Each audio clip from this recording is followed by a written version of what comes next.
Sir, shall we start, sir?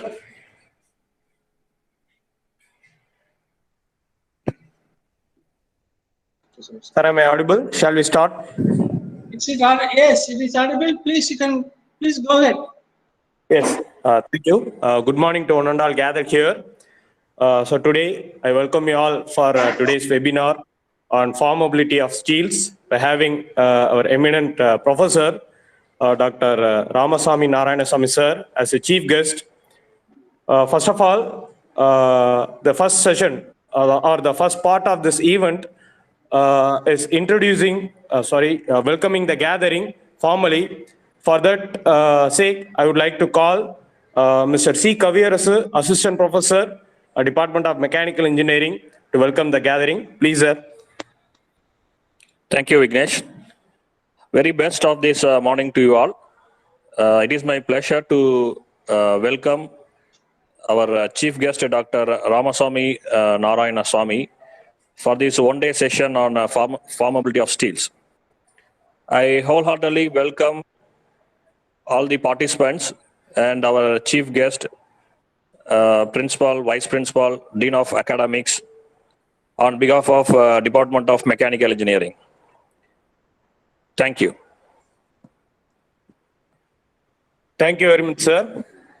Now, I would like to take the pleasure in introducing our today's chief guest. Before introducing him, first of all, I would like to convey my heartfelt thanks to our management, beloved principal, vice principal madam, dean of academics, for their continuous support in each and every activities organized by our department. Again, with their support today, the Department of Mechanical Engineering is organizing this webinar on farmability of steels with one of the eminent professors of NIT Trichy, Dr. Ramasamy Narayanasamy sir, as our guest speaker. Here, let me begin with his educational qualifications. Professor has completed his bachelor degree in metallurgical engineering at PhD College of Technology in 1977 with first class. Then he pursued his master's in metallurgy at IIT Madras in 1979. Then he moved on to McMaster University, Ontario, Canada, and completed Master of Engineering in Research in 1983. Then he got his doctoral degree in production engineering from Bharathidasan University in 1992. In 2015, he has completed his postdoctoral research at NIT Trichy in various metal processing technologies and composite materials. To his career credits, Professor has 36 years of experience in teaching, especially in metal forming technologies, and he was the chairman, Standing Committee of Anna University since January 2012. During February 2002 to November 2002, he was the head of the Department of Production Engineering at NIT Trichy. Professor has Scopus International ranking in various journals, especially in metal forming technologies. He has received Best Tamil Nadu Scientist Award in 2008 by Tamil Nadu State Council for Science and Technology. He has received Best Teacher Award in 2007 at NIT Trichy, and Professor has successfully completed various projects funded by NIT Trichy and Government of India and Government of Canada. He has published more than 242 publications in international journals and more than 80 publications in Indian and international conferences and 50 plus publications in natural journals and 60 plus publications in national conferences. He has authored 4 textbooks and he has organized 2 national level conferences. He has attended various ISTE organized courses, and Professor has guided more than 45 PhD scholars throughout his career. He withholds various awards from national and international enterprises, and he is the lifetime member in various professional bodies. And with this, let me cut down the session due to time constraint, because we are waiting here eagerly to hear more words from our chief guest. And thank you all for the opportunity given. With this, let me hand over the session to our chief guest. Please, sir, please take over the session, and the stage is all yours. Thank you. Good morning to everybody. I'm going to present on farmability of deep drawing grade steels. and others for Jindal Steel Plant. This is actually prepared for Jindal Steel Plant. I am presenting the same thing here. I am Dr. Ramasamy Narayanasamy, Fellow of Indian Institute of Metals, retired Professor HAG. HAG means Higher Academic Grade, National Institute of Technology, Tiruchirappalli 620015, Tamil Nadu. Next. My achievements are given here. I'm a rank holder in Scopus International. My Scopus ID is given here. In the case of sheet metal farming, my rank is 3. In the farmability rank, my rank is 3. In the case of Dinkling beer of sheet metals, my rank is 1. Farming limit diagram of sheet metal, my rank is 1. Fracture limit diagram, my rank is 1. Workability rank is 6. Strain gardening rank is 3. Forging rank is 8. Offset forging rank 1. I received many awards which are given here. One is International Best Scientist Award on Materials, top 2%. It is recognized by Stanford University, USA, California, USA in 2020. Tamil Nadu Best Scientist Award for Engineering and Technology 2008. Best Teacher Award 2006 and 2007, NIT Tiruchirappalli. Next. I have my contributions, my research contribution to the following industries: Tube Investment of India, McMaster University, Canada, Tata Steel, Ford Motors, Salem Steel Plant Sale, Jindal Steel Plant, Heavy Alloy Penetrator Project, Defense Project, Tiruchirappalli, National Aerospace Laboratory, Bangalore, other scientific works in NIT Tiruchirappalli. Next, please. I'm going to talk about plastic deformation first. What is plastic deformation? If you want any plastic deformation to be taken place, shear stress is required. Unless you have shear stress, there is no plastic deformation. Shear stress is determined by maximum shear stress is given by sigma max minus sigma minimum divided by 2. Maximum principal stress minus minimum principal stress divided by 2. This is nothing but radius of the Mohr circle. If we have maximum shear stress increases, the maximum shear stress increases, more plastic deformation is possible. In the triaxial state of stress system, where sigma 1, sigma 2, sigma 3 are present, shear components are as follows. Sigma 1 minus sigma 2 is nothing but radius of the Mohr circle or diameter of the Mohr circle. So this is one shear component. Another shear component is sigma 2 minus sigma 3. Another shear component is sigma 3 minus sigma 1. Taking root mean square value and equating to uniaxial stress condition, the following yield equation can be obtained, which is given by sigma 1 minus sigma 2 whole square plus sigma 2 minus sigma 3 whole square plus sigma 3 minus sigma 1 whole square equal to 2 into sigma y square, where sigma y is nothing but yield stress in uniaxial tensile test. Next slide, please.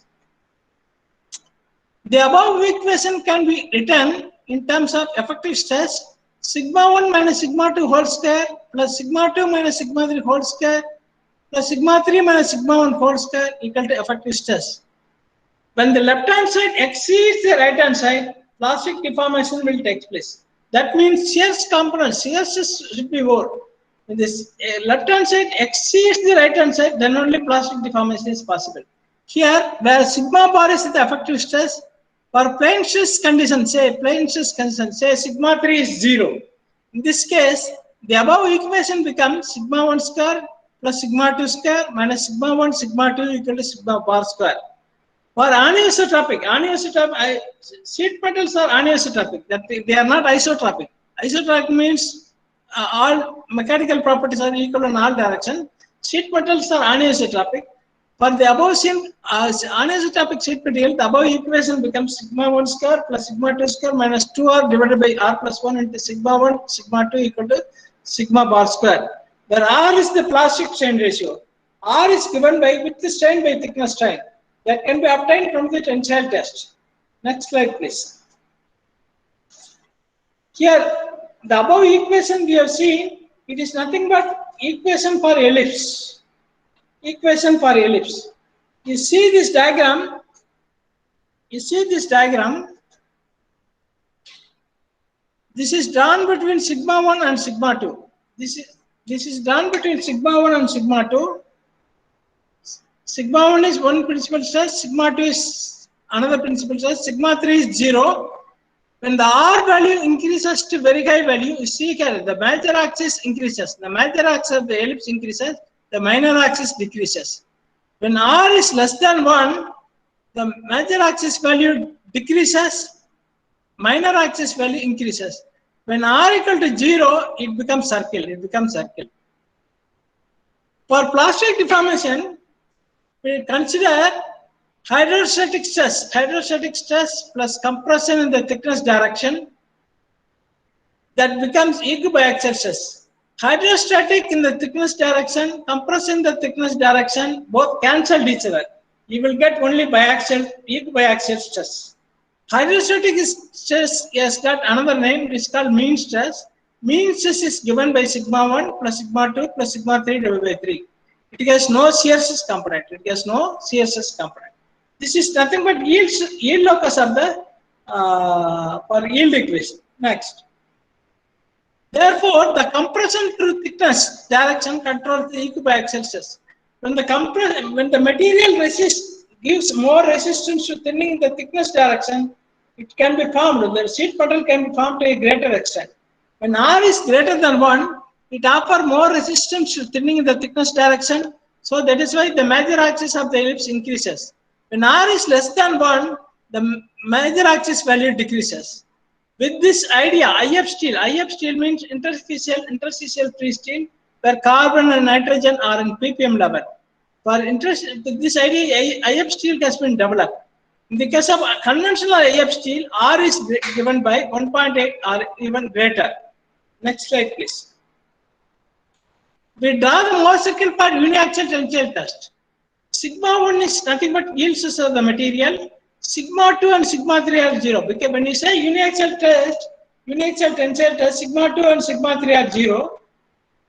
Mohr circle is drawn between normal stress and shear stress. Shear stress on the y-axis, normal stress on the x-axis.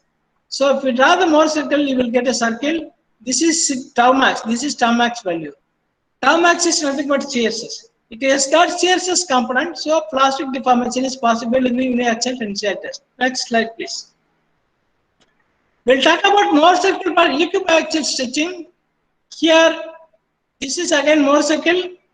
Here, sigma 1 equal to sigma 2. Equibiaxial means sigma 1 and sigma are same. Sigma 1 is equal to sigma 2. Say sigma 3 is 0. Sigma 3 is 0 here. Here, tau max value. You see here, tau max. This is the tau max value. See, sigma 1 biaxial is greater than sigma 1 uniaxial. That is why larger maximum shear stress is possible. Tau max is nothing but radius of the Mohr circle. Larger deformation is possible. Here, the yield stress increases in the uniaxial biaxial stretching compared to uniaxial loading. Next slide, please. Mohr circle. This is again Mohr circle but deep draw test. Because of deep drawing, sigma 1 is tensile in nature, sigma 2 is compressive in nature. Two stresses are involved. Along the radial direction, it is tensile. Along the hoop direction, it is compressive. So, Mohr circle, you see, if you draw a Mohr circle, tau max, you see, tau max value increases to very high value. Tau max is greater. Sigma 3 is 0 here. Sigma 2 is compressive, sigma 1 is tensile. So, tau max uniaxial is less than tau max biaxial is less than tau max deep draw. That means tau max deep draw is much greater. Now, larger deformation is possible in the case of deep drawing test. Next slide, please. The Mohr circle for deep draw explanation is given here. Along the radial direction, it is tensile in nature. Along the hoop direction, it is compressive in nature. Hence, larger shear stress is possible. Therefore, larger deformation is possible compared to uniaxial or equibiaxial tensile test. Next slide, please. Then we talk about forming limit diagram. This is very important diagram for the manufacturing automotive steels. Forming limit diagram is graphical representation which shows the forming limit for various conditions of strain ratio corresponding to different sheet metal forming operations. Next. This is the typical tool setup for the forming limit diagram. This is hold down pressure, blank hold down pressure. This case groove, this case drop it, this case drop it. This is punch, this is die.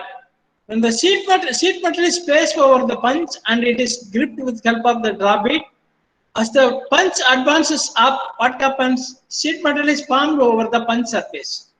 So the deformation should be continued till fracture. Next slide, please. This is the steps for forming processes. For drawing a faulty forming limit diagram, you have to consider various width. Length is same, 300 mm length is same. You have to consider different width. For tension condition, 220 mm width, 200 mm width, 180 mm width, 160 mm width. For plain strain condition, 140 mm width is taken. For tension compression test region, 120 mm width, 100 mm width, 80 mm width, 60 mm width is considered. This is the typical photograph showing stainless steel 430 grade steel materials after forming operation. A is batch annealed, another one is continuous annealed, another one is cold rolled. So for three different conditions, sheet metals are formed. Next.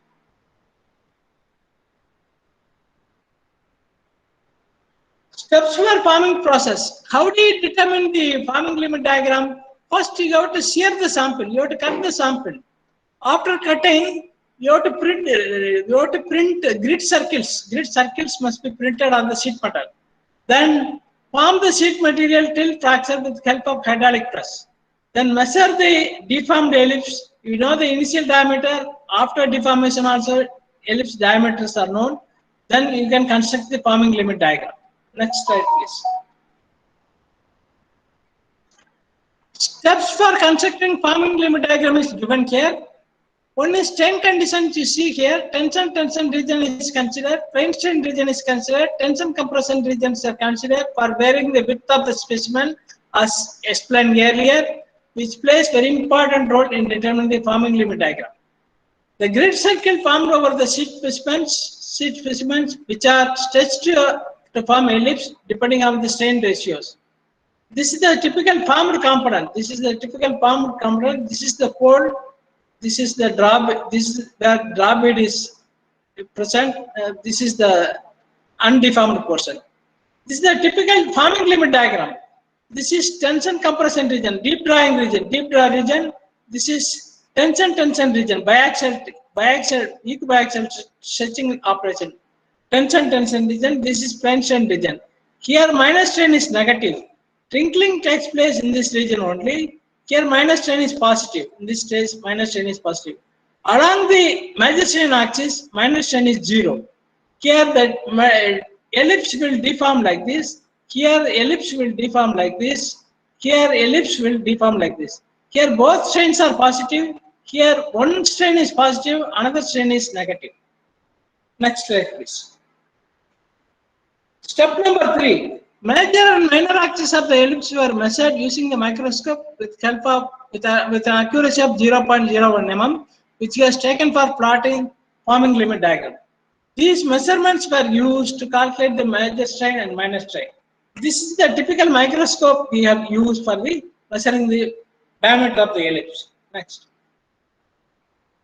Step number 5. Here major diameter, minor diameter ellipse is known, so we can determine the major strain and minor strain. Major strain is given by natural logarithm of major diameter of the ellipse divided by original diameter of the circle. Minor strain is given by natural logarithm of minor diameter of the ellipse divided by original diameter of the circle. Thickness strain is given by epsilon 3 thickness strain, natural logarithm of thickness after deformation divided by original thickness. Next. Step number 6. Strains were measured in 3 different regions, namely safe region, necking region, and fracture region. Forming limit diagrams were plotted using strain measured at the neck region, whereas for fracture limit diagrams uses the strain at the fracture region. Step number 8. Fracture limit curves are plotted using the strain obtained from the fracture region of all different width specimens. Next. This is the typical combined forming fracture and wrinkling limit diagram. This is the region where wrinkling will take place. This is the region where wrinkling will take place. This is the necking region. This is the necking region. Below the necking region, you are shape. This is the necking region. Below the necking region, it is shape. It is necking will take place. This is fracture region. Fracture region. This again, this is fracture region. Shear fracture will take place. Here also shear fracture will take place. This is drawn between minor strain epsilon 2 divided by major strain epsilon 1. This is again forming limit diagram only. This is the region where wrinkling is taking place. This is SIP cup test. SIP cup, this is cup drawing process. This is FFL forming limit curve. FFL curve is shown here. Next diagram. Next slide, please. This figure represents the schematic representation of combined forming and fracture limit diagram. You see the red line here. The red line is fracture limit. This is fracture limit. This is the blue line here. This is forming limit. This is forming limit. Below the curve we are shape. Below the curve we are shape. This is necking region. This is necking region. In between forming region and fracture region, we will get necking region. This is for pure shear. This is for uniaxial tensile test. This is for plane strain condition. This is for biaxial tension. This is for uniaxial equibiaxial tension. This is here minus strain is compression negative. Here minus strain is positive. This figure shows the typical forming limit diagram and fracture limit diagram obtained for 430 stainless steel for different three conditions, namely continuous anneal, batch anneal, and cold roll condition. This is fracture limit diagram. This represents fracture limit diagram. See the forming limit. It comes like this. There is a dip here, again increases, and there is a slow drop here, small drop here. This is tension region. This region is tension region. This is plane strain region. This is tension compression region. Here shape region. Below the curve was shape region. Shape region. Here was shape region. This is necking region. This is necking region. In between fracture and forming limit, you will get necking region in this region. Next slide, please. Normal anisotropy and other values are determined using the following expression. R bar, small r bar or capital R bar, both are same. R bar is given by R0 plus R90 plus 2R45 divided by 4. 0, 90, 45 represent orientation of the tensile samples with respect to rolling direction. Average strain hardening exponent, average strength coefficient were calculated using the following expression. N bar is given by strain hardening exponent, average strain hardening exponent is by N0 plus N90 plus 2N45. Here 0, 90, 45 represent different orientation of the tensile sample with respect to rolling direction. Similarly, strength coefficient is calculated using this expression K0, K90, 2K45 divided by 4. Strain hardening exponent increases the stretchability and permeability of the sheet material. Next. I'm going to talk about work carried out in Tube Investment of India from the year 1979 to 81 and again in 2003. Here in 2003, forming limit diagram, wrinkling diagram for different steels were constructed and supplied to them. It is for Tube Products of India, Chennai, Avadi, India. I was coordinator for the project. During 79 to 81, I processed aluminum, titanium, boron kiln, extra deep drying quality steel for automotive application. I also studied grain growth in low carbon steels. I studied processing of high silicon steels for electrical industries. I studied processing of rimmed, semi-kilned, and kilned low carbon steel for automotive application. During processing of steels, by controlling the annealing parameters and cold rolling percentage, the required properties were obtained. The outcome or observation is aluminum kiln extra deep drying quality steel supplied by Tata Steel showed better performance during Ericsson cupping test and SIP cupping test.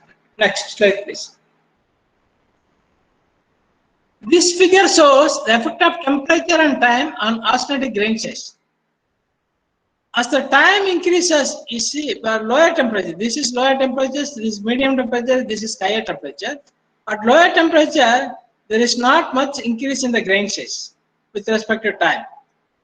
At medium temperature, you see here, there is an increase in the grain size. There is an increase in the grain size and reaches the saturation. Very high temperature, you see the grain size, austenitic grain size, it keeps increases. It keeps increases. Next slide, please. Now I am going to talk about the pinning effect of second phase particles on the grain boundary. This is grain boundary, planar, rigid planar boundary. This is second phase particle. It is spinning down the grain boundary. This is distorted grain boundary. This is pinning distortion. This is grain number A. This is grain number B. Grain growth is prevented when the second phase particles are pinning down the grain boundary. Grain growth is avoided. Next. We are adding small quantity of aluminum in the mine stream.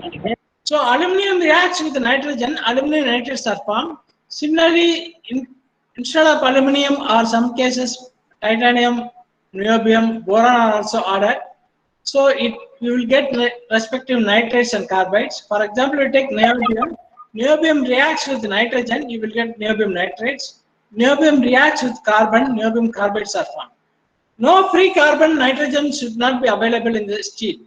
If it is available in the steel, you will get some defect, you will get stretches and defect will be formed. That is why we have to add carbon and nitrogen. That is why we are killing the nitrogen as well as carbon. Next slide, please. This figure shows the effect of temperature on austenitic grain size. When the austenitic grain size is 8, ASTM grain size number 8 represents fine grain size. 1 represents coarse grain size. Here it is coarse, this is fine. This is fine grain material. For fine grain material, it inhibits grain growth till this temperature. Then there is a grain growth. For coarse grain size, there is a continuous increase in the grain size. Fine grain material inhibits grain growth at a lower rate compared to coarse grain material. Next. This figure shows the effect of aluminum content in the steel on grain coarsening temperature. This is the grain coarsening temperature. This is aluminum weight percentage. This is for 0.01% nitrogen. Grain coarsening temperature increases, reaches the peak value and then decreases with respect to aluminum content. Next. This figure shows the effect of aluminum nitrate second phase particle as a function of temperature. This is aluminum nitrate volume percentage. This is temperature. This RO, this is for different aluminum content. This is for 0.02% aluminum, 0.08% aluminum, 0.15% aluminum. This RO indicates grain coarsening temperature. This is the point at which grain coarsening temperature for this aluminum content. This is the grain coarsening temperature for this aluminum content. This is the graining. This point is the grain coarsening temperature for this particular aluminum content. Next. We'll see the micro-alloying addition on austenitic grain size. This is average grain size. X-axis average grain size. Here it is temperature. For example, take titanium. When you are adding titanium it inhibits the grain growth. Titanium inhibits the grain growth. When you are adding niobium, for example, when you are adding a small amount of niobium reacts with carbon and nitrogen, niobium carbides are formed. Similarly, titanium also has close affinity towards nitrogen and carbon. Titanium nitrates and carbides are formed. So niobium also inhibits grain growth. Similarly, vanadium also it inhibits the grain growth. Carbon manganese, you see carbon manganese, there is a continuous increase in the grain size. Next slide, please. Now I am going to talk about work carried out in McMaster University, Canada, in the year 1981 to 83. I studied link behavior of various steels supplied by Inland Steel Corporation, USA, Dofasco Steel Plant, Hamilton, Ontario, Canada. Here I used conical and tetrix dies for deep drawing with no hold down pressure. Steels tested were given care, stainless steel 304 grade in different thicknesses, dual phase steel in different thicknesses, aluminum kiln deep drying quality steel with different thicknesses. Outcome is given care, results are given care. Steel with high normalized hardening rate, high instantaneous strain hardening experiment inhibited more resistance against wrinkling. Stainless steel 304 grade, because of formation of plastically strained release martensite during deformation, exhibited greater resistance against wrinkling. In the case of dual phase steel, it is 600 MPa tensile strength, exhibited poor resistance against wrinkling because of poor instantaneous strain hardening experiment and normalized hardening rate. Next slide, please. I carried out a lot of consultancy work for Tata Steel from 2006 to 2010. Steel testers are given here. Conventional IF steel. IF means interstitial free steel. Conventional IF, high strength IF, carbon magnet steel, microalloy steel, HSLA steel, galvanneal steel, coated steel, non-coated steel, non-precipitated high strength steel for various automotive applications. Here it is tested for forming limit diagram, wide collision studies, and pole expansion test. Here mechanical properties are not given here. Some of the chemical composition are also not given here because Tata Steel does not want to reveal anything. Next slide, please. Chemical composition is given here for 4 different thicknesses: 0.6, 0.9, 1.2, and 1.67 thickness. Here you see carbon content. Carbon content is in ppm level, 27 ppm, 35 ppm, 3 ppm. Its carbon level is very low. Similarly, nitrogen you see here, it is in ppm level, 37, 36, 35, 32. It is ppm level, parts per billion. Small amount of manganese, less than 0.4% is added. Silicon is very, very low. Sulfur is usually, sulfur and phosphor is very low only. We are adding a small quantity of aluminum. We are adding small quantity of titanium, niobium, and boron. Boron is very less. Titanium also we are adding. In addition to titanium, we are adding small quantity of niobium also. Next slide, please. Here, chemical composition for microalloy steel 1.0 mm thickness and carbon manganese steel 1.4 mm thickness. Here, carbon level is given here. Carbon level here it is slightly higher. Manganese level is given here, it is slightly higher. Silicon level is here, it is higher here in the carbon manganese steel. And nitrogen you see here, ppm level. Small amount of addition of aluminum is given here, added. Titanium is added. In the case of microalloy steel, small amount of niobium is added. In the case of carbon manganese steel, small amount of chromium is also added. Next. This is the typical microstructure for various steel supplied by Tata Steel. This is IF, conventional IF steel. This is high strength IF steel. This is microalloy steel. This is carbon manganese steel.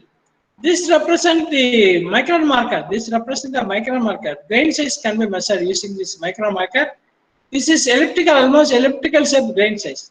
Here grain size is very fine. Here grain size is very fine because of microalloy addition. Here carbon manganese little elongated grains. So here grain size is greater than compared to microalloy steel. Here high strength IF steel, you see here it is elliptical shape grain size. Pancake or elliptical shape grain size is better for forming operation. It will resist thinning effect in the thickness direction. Next slide, please.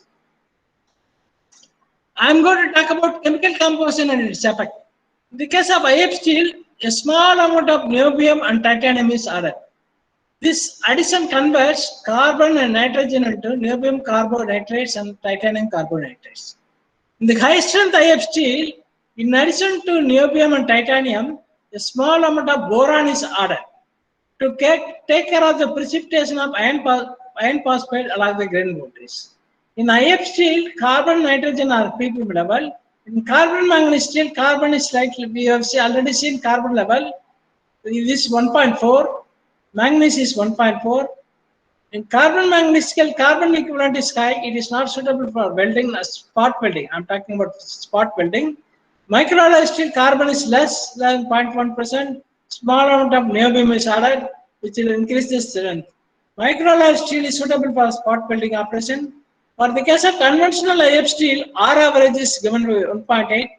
For high strength IF steel, it is 1.4. Next. This figure shows how the forming limit diagram is constructed.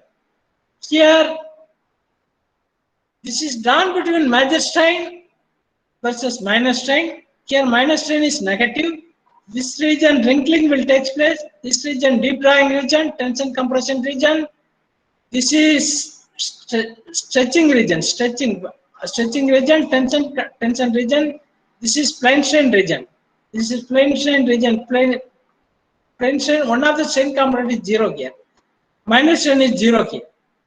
Here, this is the greens. This red cell. This one is the deformation before deformation, circle dimension before deformation. This is after deformation.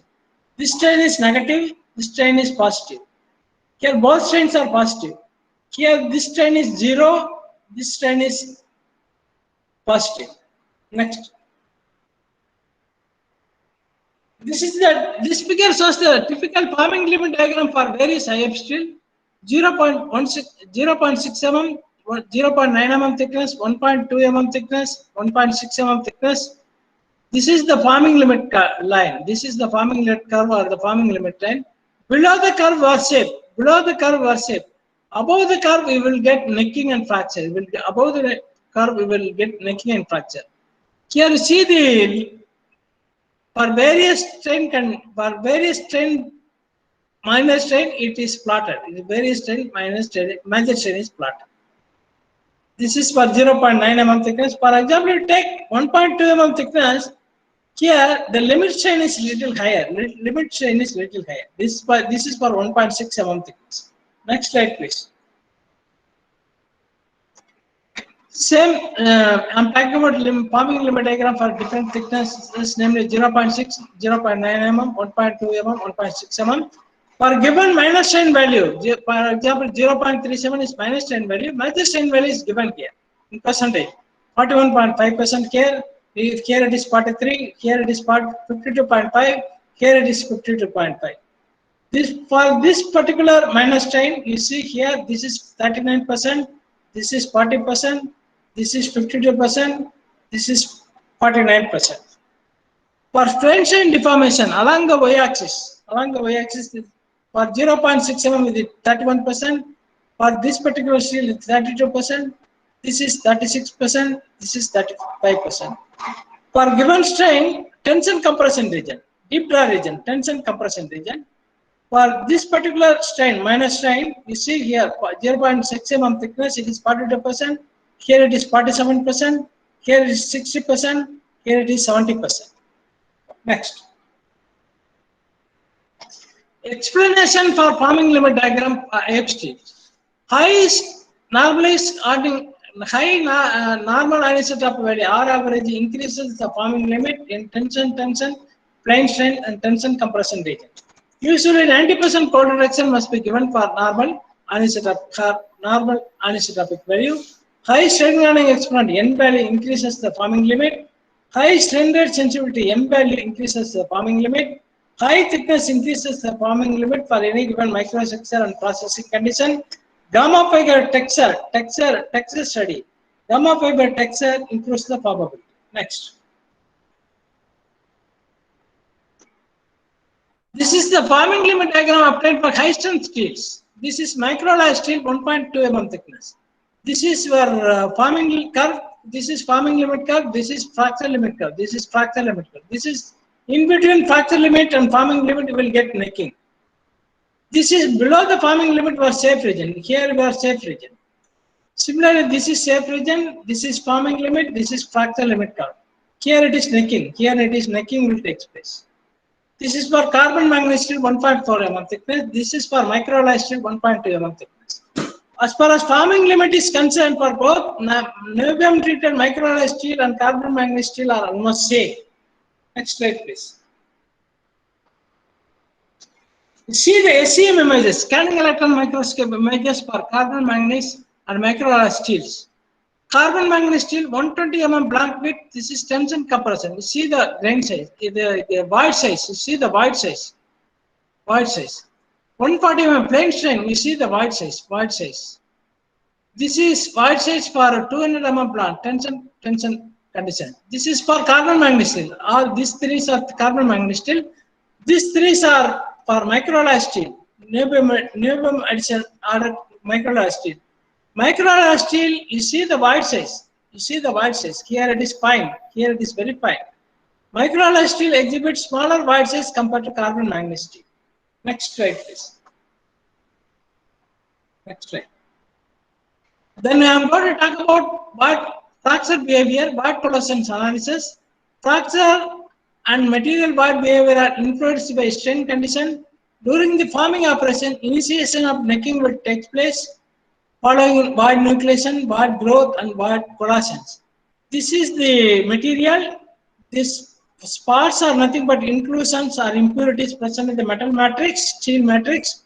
This is around the second phase particle voids are nucleated, then void size grow in size, then strain localization will take place. Necking between two voids will be taking place. Here, void coalescence, one void will join with another void, bigger collapse will be taking place. Finally, fracture will take place. Next.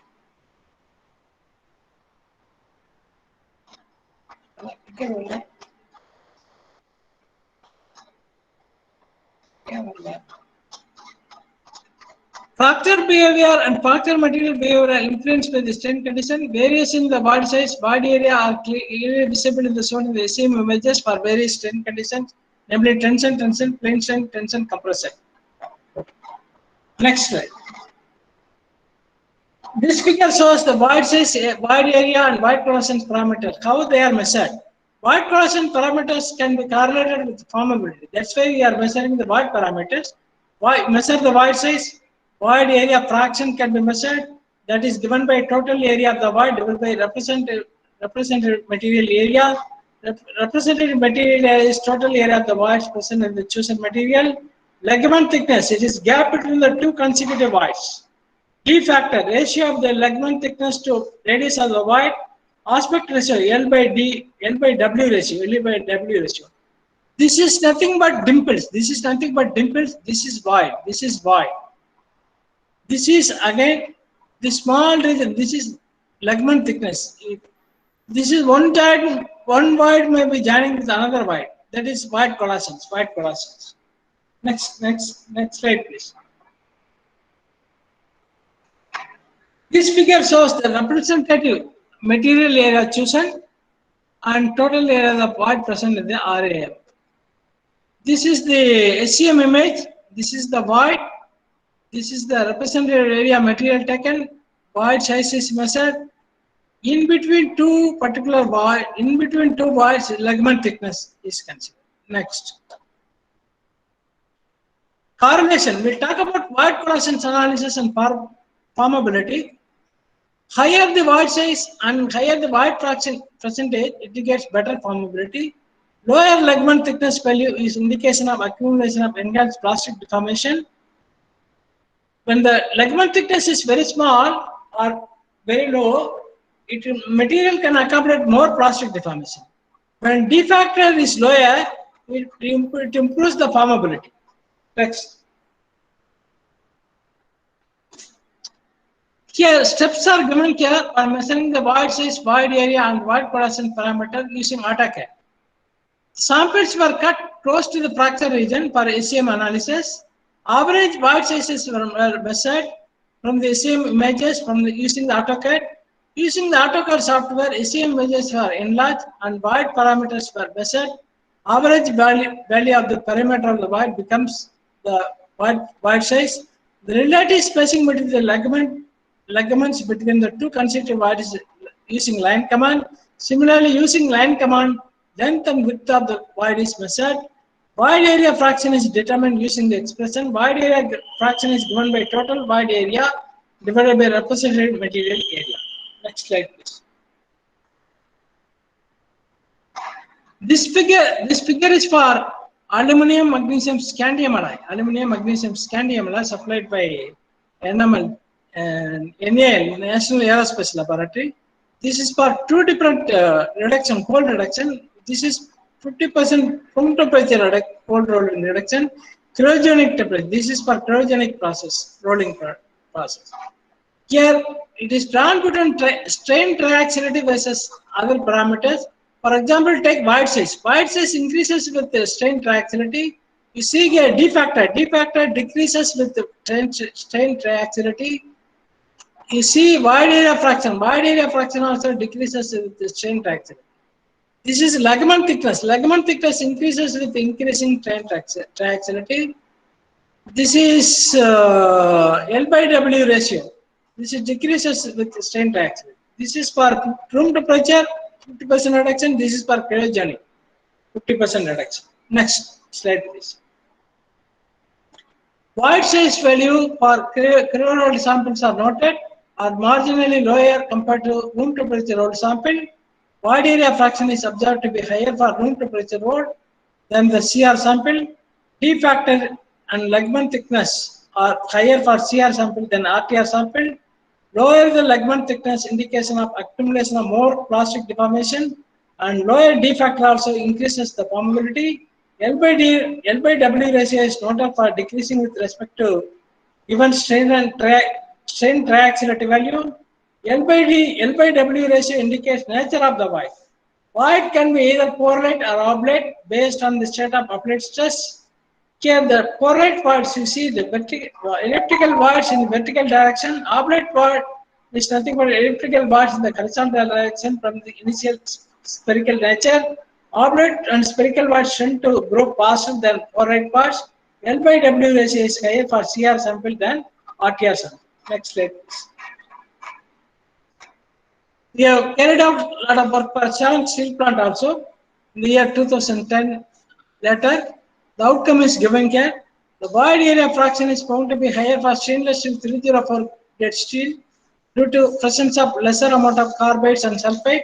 This exhibits better formability and fracture strain compared to others. In addition to stainless steel 304, we showed low L by D ratio exhibit better formability of fracture strain.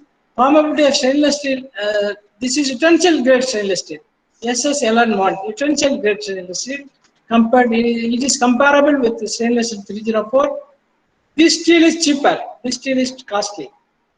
This higher the value of volume fraction of gas component indicates low formability in the case of stainless steel 430. Stainless steel 430 have lower NR value, which leads to inferior formability.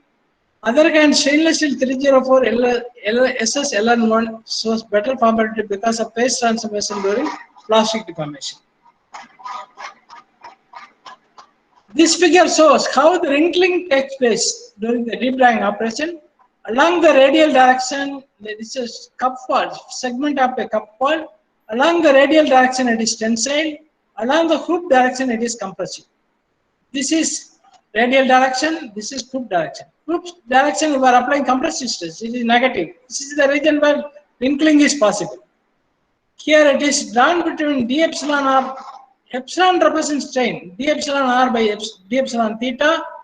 This is the region, up to this point, thinning will take place. This is the region where wrinkling will take place. This is the region where thickening will take place. Next slide, please. This figure shows the variation of radial strain with respect to hoop strain during deep drying operation. Deep drying operation is carried out on incremental steps. Slowly, the strain increases. Radial strain with the variation of radial strain you see here, it increases with the hoop strain. It slowly increases. When at the onset of wrinkling, there is a sudden change in the slope. There is a sudden change in the slope at the onset of wrinkling. You see here at the onset of wrinkling, there is a sudden change in the slope. When there is a sudden change in the slope, that means wrinkling is going to be onset. This figure also for different condition, aluminum alloys for different conditions. Next. We have done a lot of work for National Aerospace Laboratory, Bangalore. Alloy tested with aluminum, 3% magnesium, 2% scandium alloy. It has application in aerospace industries. This is clear rolled test and tested for forming limit diagram. Greater amount of diffuse necking has been observed. Larger amount of fracture strain has been observed. Strength has been increased after clear rolling. Here we obtained ultra fine grain size and more nano grain size. Some nano grain size were observed. Next slide, please. Texture principle, micro texture, macro texture principle, procedure for EBST are explained here. This is the instruments for EBST texture instruments. Sample size is 10 into 10 into 10 mm. This is length and width. 10 into 10. Rolling direction must be marked. Samples are mechanically polished, then electro polished in a cryo-electrolyte containing 80:20 methanol and perchloric acid at minus 16 degrees centigrade with operating voltage of 16 volts and duration is 20 seconds. EBST measurements were performed at center of the sample. A step of 0.1 micromm was used for the measurement. TSL OM analysis 4.6 software it is supplied by USA was used to analyze the EBST map. Based on the EBST analysis, the grain size distribution and the volume fraction were analyzed along with kernel average misorientation angle. Next. This figure shows the inverse pole figure map. This is the inverse pole figure map. This is grain boundary map. This is grain boundary map. Inverse pole, in the case of inverse pole figure map, it is obtained by scanning electron microscopy technique used to measure the crystal orientation of the regular grid by electron diffraction. So determined data were used to produce the orientation as space map for the scanned sample. By assigning similar color to points with similar crystal orientation in similar places, in this way orientation maps were obtained. Here grain boundary map, by determining the change of the orientation, misorientation map can be produced. Large variety of different, besides large variety of different maps, it is possible to construct a statistical data set for the sample. This is orientation distribution. This is orientation distribution. This is volume fraction or number of fraction. This is misorientation angle. This is low angle grain boundaries. Up to this low angle grain boundaries. Here this is high angle grain boundaries. This is base alloy. Low angle grain boundaries has more, so it is probability is more. High angle grain boundaries is less. It is 22% only. High angle grain boundary will not help you in deformation. It will not help you in deformation. Next slide, please. This figure shows inverse pole figure for different conditions. Base metal, 50% reduction room temperature, cryogenic cold reduction 50%, cryogenic room temperature rolling 75%, cryogenic roll reduction 75%. Here, this is nanograin. For example, you see here, this is nanograin. This is coarse grain. This is coarse grain. This is nanograin. This small is nanograin. This is ultra fine grain. This is ultra grain. Similarly, here you see here, this is coarse grain. This is nanograin. This is also nanograin. This is ultra fine grains. So a combination of coarse grain, ultra fine grain, nanograin can be obtained. Here, this figure shows the grain size distribution with few nanograins, ultra fine grains, coarse grains are obtained in the cold rolled, cryo rolled samples, aluminum, magnesium, scandium alloy. Different conditions are explained here. Next slide, please. This figure again shows the micro texture itself. Average fraction with grain diameter per base alloy. This is for different rolling condition. Here you see here volume fraction of the grain diameter angle. Here it is very less. Grain size is very less for this particular condition. This is C75. Cryogenic rolled 75% cold reduction. Cryo-rolled sample exhibit reduced grain size, average grain size. More fraction of ultra fine grains are observed in the cryo-rolled samples. Next slide, please. This again explains macro texture results. This is texture index versus different condition, base metal, room temperature rolling, cryogenic rolling is given here. Texture index is considered to be proportional to the intensity of texture that has been developed with the material. Higher the texture index indicates that particular material is highly anisotropic as meant by Bungay 1982. Reduced texture index for C75 sample indicates that the material is less anisotropic. As the texture index decreases, fracture limit increases the clear rolled aluminum alloy.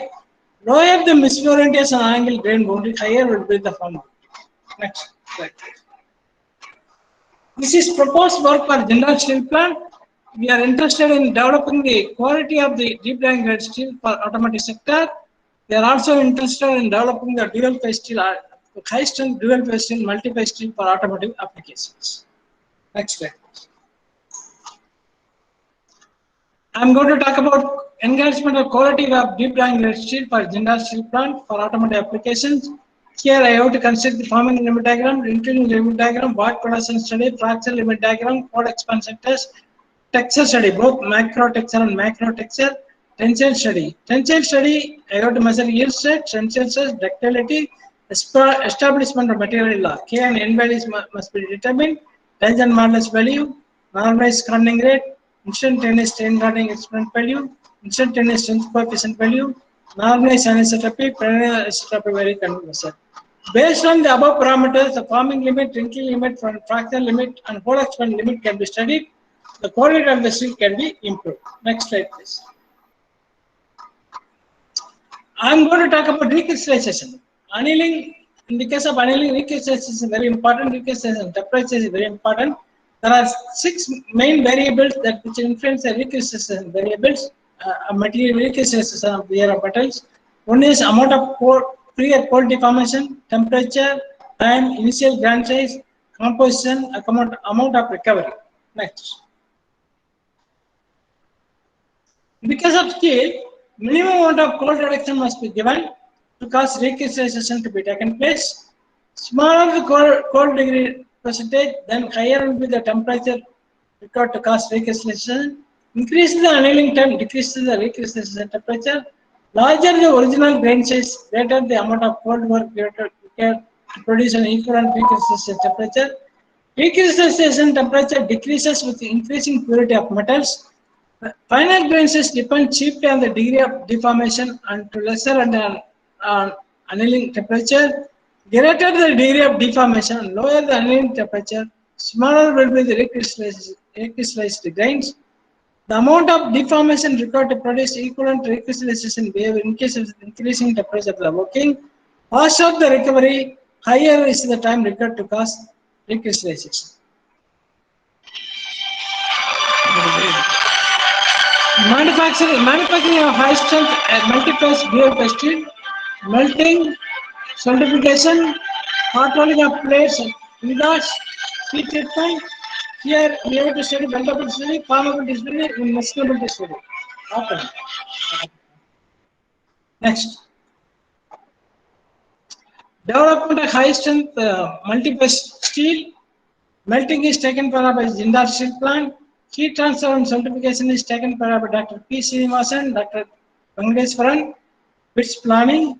Hot rolling parameters are controlled by Dr. S. Venugopal, retired scientist from IGCAR Kalpakam, Tamil Nadu. Dr. R. Narayanasamy, NIT Tiruchirappalli. Heat treatment, Dr. R. Narayanasamy, NIT Tiruchirappalli. Formability studies, Dr. Narayanasamy, NIT Trichy. Weldability studies, Dr. Sev Prasad, NIT Tiruchirappalli. Messinability studies, Dr. Sivaraman, formerly with IIT Madras. Next slide. Development of multi-phase steel. You have to develop processing map for hot rolling. Dynamic material modeling processing instability map must be generated. For optimizing the process parameters, is a roll bed, production per pass, temperature of the billet for hot rolling is taken. These process parameters will be applied for controlling the development of microstructure.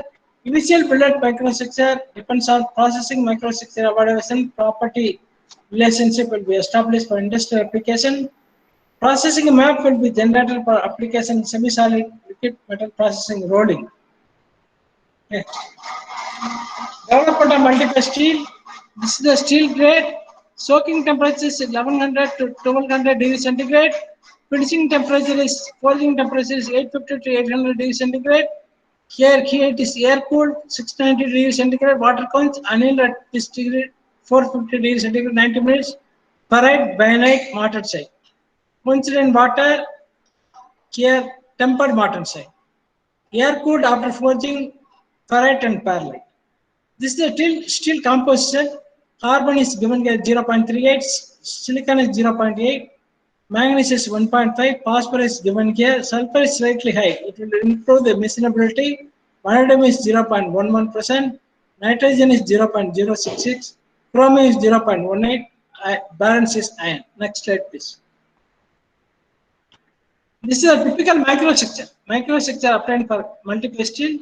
This is P represent perlite, P represent perlite and F represent ferrite, perlite and ferrite, bainite martensite, tempered martensite. This is ferrite, perlite. This is perlite. Micro hardness value is measured. Micro hardness per PF. If it perlite, it is 290 to 301. Ferrite, it is 240 to 265. Ferrite, here it is ferrite 270 to 285. Bainite martensite, it is 325 to 345. Tempered martensite 330 to 347. Yield stress is measured. It is in MPa. For this case, it is 721 MPa. This one 1284 MPa. For here, it is 1185 MPa. Next. Thank you. Thank you very much for listening. Thank you, sir. Thank you for Thank you. your wonderful lecture. With this, I request all the participants, if you have any queries or if you have any doubts, you have noted down throughout the lecture. Do you want to ask or do you want to interact with our chief guest? And please utilize this forum for your interaction. Do you have any interaction? Please ask or please interact with our chief guest.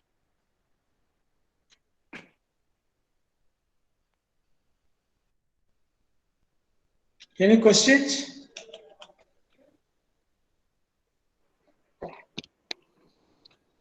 Sir, good morning, sir. Any doubts? Good morning. Yes, sir. Yes, sir. Sir, what are the advantages of adding scandium, sir, into